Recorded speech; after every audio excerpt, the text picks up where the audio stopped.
Hello and welcome back to the Sustainability Podcast. My name is Gaven Simon and today I'm joined by Kathy Fulton and Ryan Elliott. Thank you so much for participating in my session today and thank you for joining us at the ARC Forum 2025.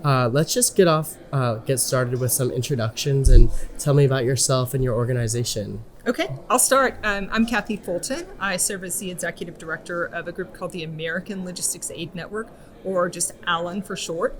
ALAN was actually founded by logistics and supply chain industry professionals to be the response arm during disaster. We got our start right after Hurricane Katrina and all of the atrocities that really happened with supply chains along the Gulf Coast. Since that time, it's been almost 20 years. We've participated in every major U.S. disaster response. Wow. Yeah, so and what that means, it looks a little bit different for every disaster, but it's equipping nonprofits with information and expertise and donated discounted logistics services to help them actually mount their response. We also do a lot of information sharing, so making sure that businesses have the information that they need to keep their supply chains running. And then we work with government a little bit to help them actually understand what's happening in private sector supply chains. Okay, amazing. Ryan? Yeah, thanks, Gavin. My name is Ryan Elliott. I'm the Chief Operating Officer at Everstream Analytics. Everstream makes software, produces analysis and insights around supply chain risk management. I joined last year from A.T. Kearney, where I established a consulting offering around finding and mitigating supply chain risks. And at Everstream, a key focus of mine is connecting the information that comes out of our platform, which is a very powerful platform, and working with customers to identify very specific risks that you can action right away. Okay. So we call it value realization. It's a big emphasis of what we do now, but I'm delighted to be here. All right, amazing. Well, once again, we are speaking later on today during my reporting and compliance session. Really looking forward to that. I want to learn a little bit more about American Logistics Aid Network. From its inception in 2005, how has that evolution been? And there's been a rapid change in terms of the occurrences of these billion-dollar disasters in the United States. Yeah, so I'm glad you bring up billion-dollar disasters. It's kind of the metric that people often look at. And 2024 was actually the fourth highest year on record for billion-dollar disasters because we had things like Helene and Milton, these big storms.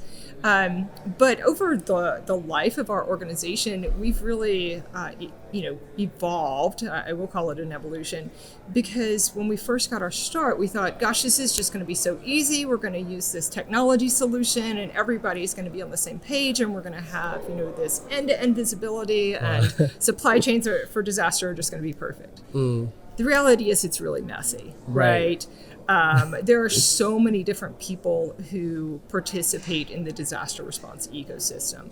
And so through that time, over the past couple of decades, we've really figured out, okay, we have to talk to different audiences different ways.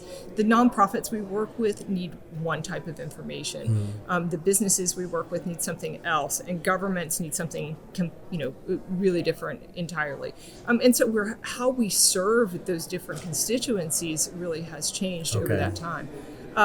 When you look at even just the types of disasters and the magnitude and the things that have been at risk and the things that have been affected, I don't know that much has changed since Hurricane Katrina. It's still the vulnerability of the people who are on the ground. But certainly the way we think about it and the way that we think about responding to and recovering from that. Throw in during that time, we had, COVID just about 5 years ago now, where suddenly supply chain is all the rage. It's at the forefront of everybody's mind, and the work that regular ongoing supply chain and logistics activities have, has been elevated in everybody's mind. So for us, it's great and bad, in that everybody thinks we understand what it is that ALAN does, but in reality, I don't think anybody actually understands supply chains, and the understanding of the disaster supply chain is very complex. Yeah, I mean, I don't think if we all knew how a supply chain 150% works or operates, then we wouldn't be here. That's right. That's right. None of us would have jobs, right? We need Star Trek replicators, and then the world would be a better place. On terms of trying to anticipate or understand your supply chains, Ryan and I actually did a podcast a few weeks ago about the 2025 Everstream risk report, and I feel like a broken record because I've spoken to so many people about this report, and maybe it's just because it's like something that I haven't seen before. And so, Ryan, I want to talk to me about the risk report, why Everstream produces this report, and maybe some key takeaways of the 2025 report. Yeah, so without getting into too much detail on how our platform works, we have a large intelligence team that does research on incidents that impact supply chains. And we've got a meteorology department, so we've got a lot of primary research that others frankly don't have. Okay. That goes directly into our platform, but we can also use that information to publish, to do podcasts, and whatnot. So this year, and of course your other podcast has it in a lot more detail with Mirko, the director of our intelligence group, we highlight a handful of risks. Geopolitical has been huge, and if you put tariffs in there, I don't. It's tariffs 24/7 for me the last 2 weeks, and we are releasing a custom tariff solution very soon. Okay. To help our customers understand precisely where various tariff scenarios impact their supply chain. And I say various tariff scenarios because it's not like this is going to happen at this date. It's very much a moving target. Right. So preparedness is everything. Right. But also we call it climate risk, and so much of that is weather. But if you look at wildfires this year, I mean, that's climate risk. That's not weather.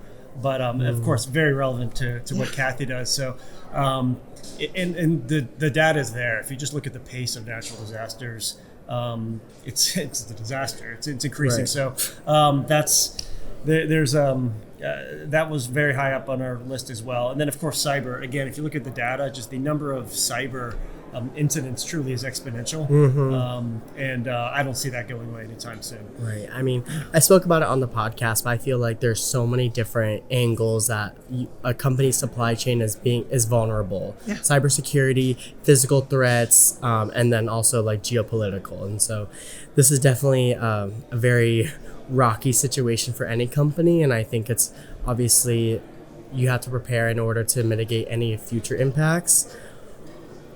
Turning a question to you, I guess I honestly am just kind of interested on like what the game plan is in terms of a disaster happening within the United States. How are you serving that affected area or community or organization? Yeah.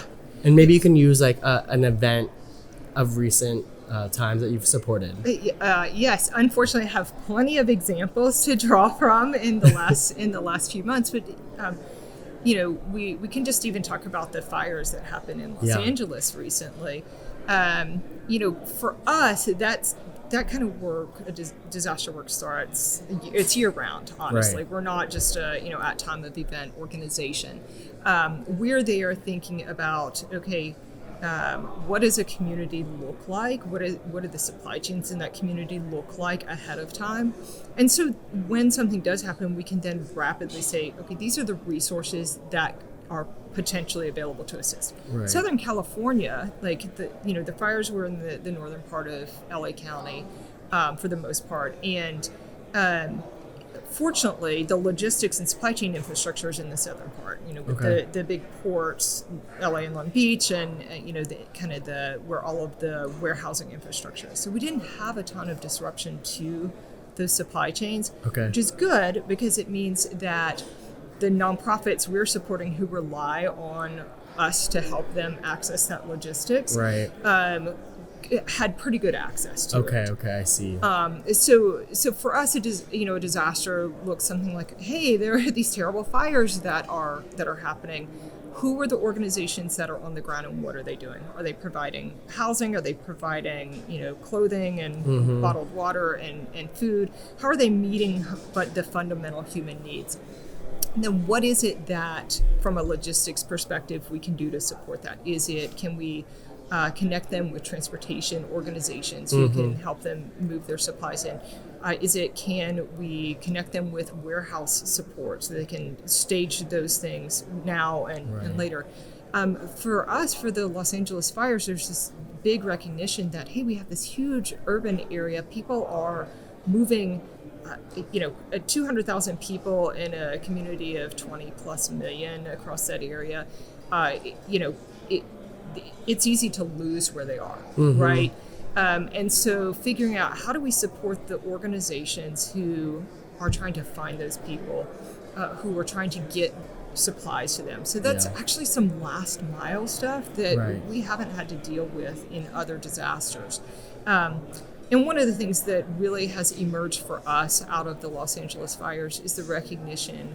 I mean, we've always known this, the old adage, teach a person to fish and they'll be able to feed themselves for a lifetime. And so we've really started creating these targeted resources for our nonprofit partners and our business partners, honestly, to say, hey, if you find yourself operating a pop-up distribution center, here are the 10 things you need to know how to do. Okay. Or hey, if you find yourself, trying to support a nonprofit organization as a business, here are the things that you need to know.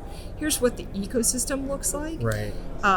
And I would be remiss, Gavin, if I just didn't take a moment to say what a big part Everstream plays in all of this for us, because all of the weather data and the point of watching the fire, seeing what's affected, we're able to do that because of the partnership with Everstream. All of that intelligence that goes into helping us make those decisions about where to activate, when to activate, who to help, are absolutely because of Everstream support. Great. Well, that's a great transition into the next question I have for you, Ryan. And how can you use supply chain risk management as a competitive advantage, or just in just like her case in the American Logistics Network? And so talk to me about why it's important and why it's that competitive edge.